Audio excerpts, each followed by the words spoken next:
Hey everyone, Laurel here, Minnesota Zone 5A. We got some snow last night. I don't know how many inches it ended up being. I think maybe more than they predicted. This morning it was really beautiful. It was just coating everything. But it was around 30 degrees today, so it kind of melted off a lot of the roads, thankfully, but also some of the trees. But just thought I'd walk around and look at a little bit of winter interest. I'm glad to get both moisture in the garden and some insulation for some of the things that are starting to pop up early because we've had such a warm winter. Got these sedum always look pretty in the snow. You can see the kitty tracks here coming through the fence, or I guess over the fence. And the honeysuckle always looks kind of cool. I didn't mention that. That's a honeysuckle vine there. And just walk this way. Sorry if it gets shaky. Under the bird feeders. We did get the things like that little, you can kind of see the outline of the wreath in the snow that I had put on top of stuff. Bulbs that were coming up to protect them. And some things are now weighed down like they normally are. That little mound of snow is on top of the honeysuckle grass, so that'll be weighted down. I did have a hellebore kind of in this area that was starting to put up its flower buds, so that's nice and insulated now. You can kind of see how much snow fell. I'd say at least 3 inches on the patio furniture there.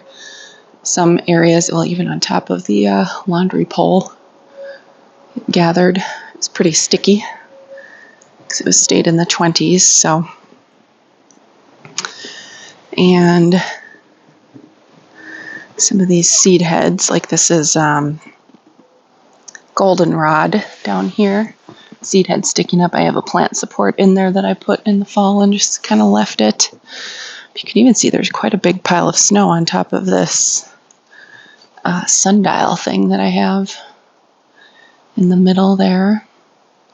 More sedum. Really pretty interest here. That grass down there got laid down by the snow. That's a switchgrass. I have 2 clumps of it back there. Hydrangea blooms collecting it. It's coating the little Anna's Magic Ball arborvitae down there as well. What is this? Oh, that's phlox. Phlox seed heads that I left up that have gathered the snow. And an aster down there. Oh, they're icicles hanging from the zinnia.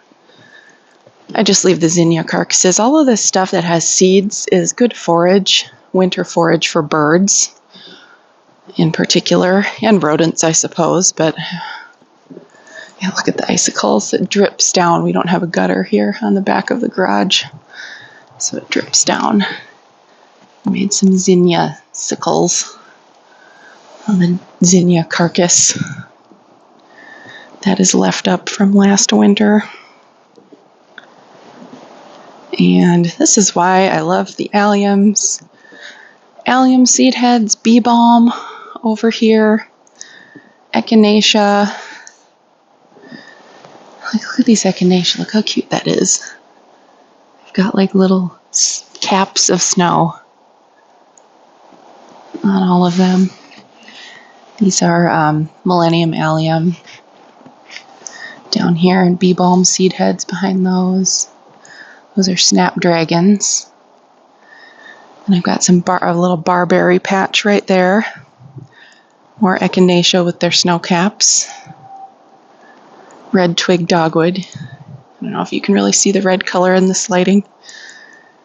I'll probably get a broom and knock the snow off of that arbiv over there. You can see how some of the branches are weighed down and it's kind of splitting in the middle.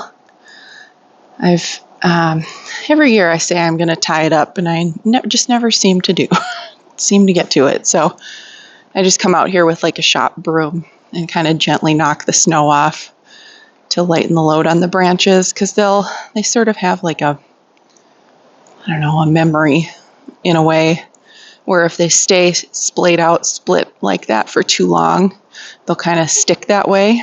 It's almost like the wood remembers that shape and holds on to it. Whereas if within a day or two I come out and knock the snow off, it'll look like it's splayed out, but then it'll eventually kind of pop back up and right itself back into the proper sort of conical shape. So just something I've learned.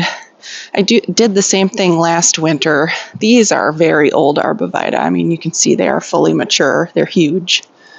But last winter we got so many heavy snowfalls.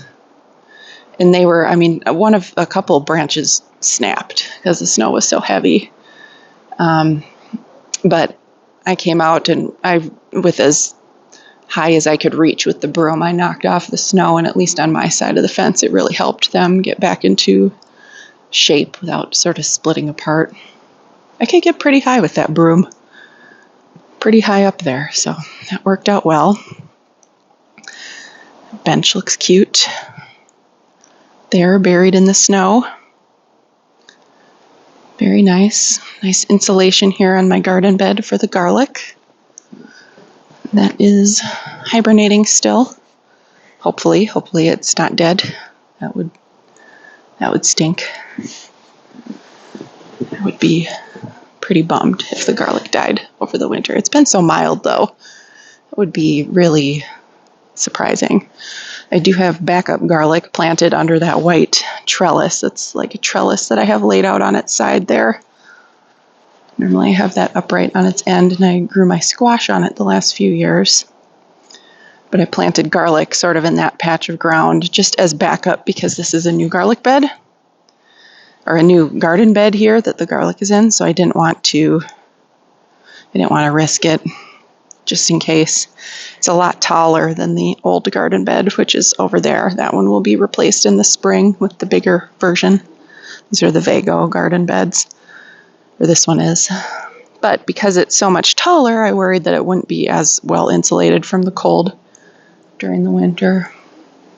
This winter, though, there wasn't too much to worry about. And I always pick out garlic varieties, or I have picked out garlic varieties. This year I grew from my own stock. I didn't have to buy fresh seed garlic. I just planted what I grew last summer, but I pick out varieties that are very cold hardy to very cold climates.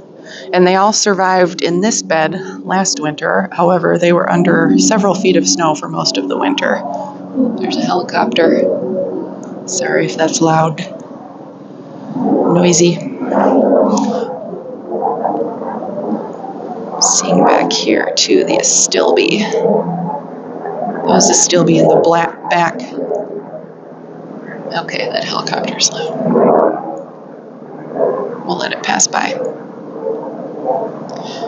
Those astilbe in the back there have really tall, sturdy bloom stalks.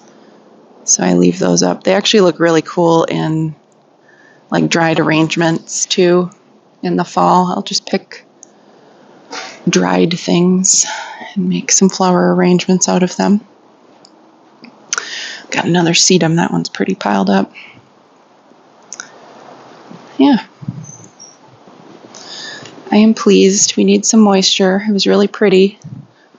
I am able to work remote, but I decided to just go into work today. So roads weren't too bad. We kind of get drifts of snow here, so it'll look deeper in areas than it actually is. Snowfall's hard to measure because there are so many factors that affect the depth in different spots, wind and warmth, or structures too next to the house. It's not nearly as deep. But then we'll get like kind of a wind tunnel effect, and it'll, like on our driveway, we'll get kind of a drift of snow piled up, especially in between the two houses over here. It's always deeper here on the skinny part of the driveway. Whew, slippery. Almost bit the dust.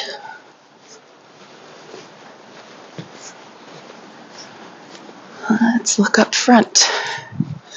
This is why I leave these things standing in the winter. The Russian sage looks so pretty. We've got more sedum and allium sticking up there from the rock garden. There were also spring bulbs coming up in this garden, so I'm pleased that those get a little bit of insulation. The yews covered up there. And you can see that what the boxwoods up here do. They kind of, I've never had to remove the snow though to make them pop back up. They just, I think in the spring I get tired of it, and so I knock what's left of it off, but I think they have pretty flexible stems and they come back up. Not too much to see here. That yew looks kind of funny. It's all droopy.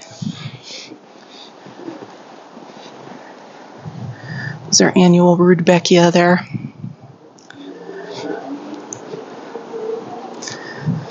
Yeah, not too much down here, I suppose. This, you can see the side yard garden gets very little moisture, very little rainfall.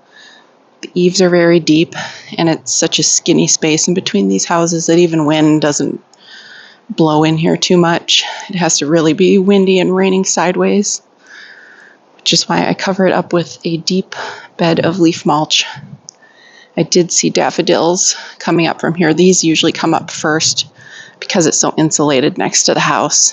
So these are the ones that always sprout and bloom first out of all of my spring bulbs. Otherwise, not too much going on. Just the droopy yew. This stuff got kind of covered up.